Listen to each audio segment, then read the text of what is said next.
It's basically about Nehru's foreign policy. The world was a savage world at that time because just after World War II, it broke up into the West versus Russia versus the Soviet Union. And a Cold War started immediately after the Hot War had ended.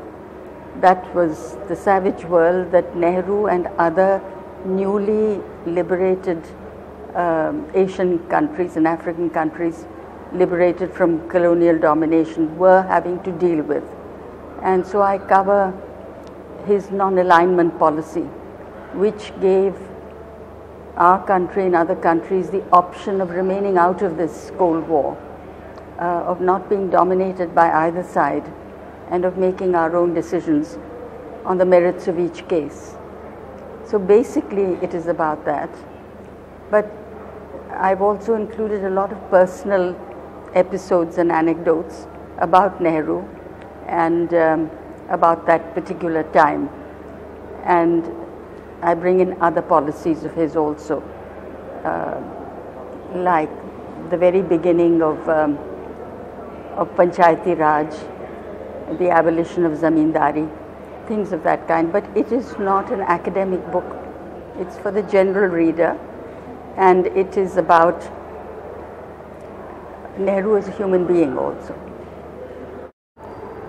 By ideas, do you mean secularism, socialism, multiculturalism? You see, you can date these back to the National Movement for Freedom under Mahatma Gandhi.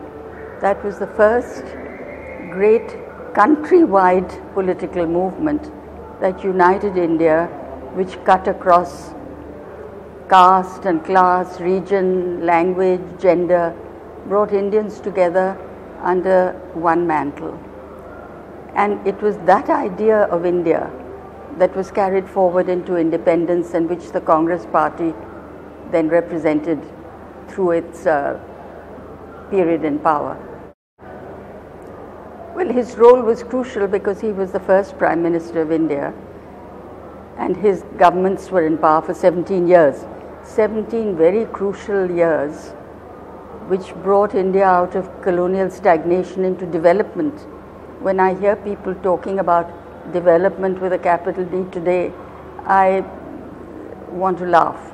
I mean, development started in 1947, and there was a huge surge of development at that time, and we are reaping the benefits of that today, including our huge scientific advances, among other things.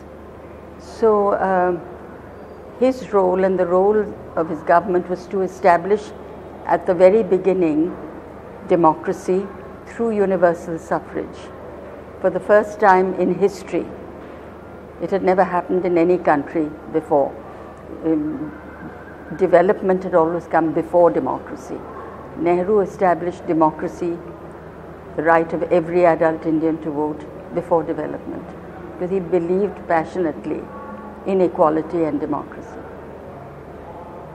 And the idea of secularism was established in astonishing circumstances, because India is a devoutly religious country of many religions, and yet this country chose to be a secular republic with an atheist prime minister.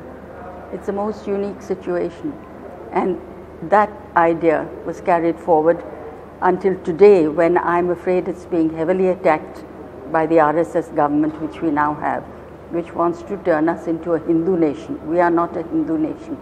We are a nation of many religions. We are enriched by many religions and many cultures. Both. Practical, it certainly was, because it gave a third option. Why are we called the third world? It's because we did not belong to what called itself the free world or to the Soviet Union, either side. We had a third option, to be ourselves and make our own decisions. So it was a very practical idea. It was very idealistic, because for the first time in history, it gave the voiceless nations a place at the high table of decision making. at the United Nations. They'd never been heard before. Now they began to count.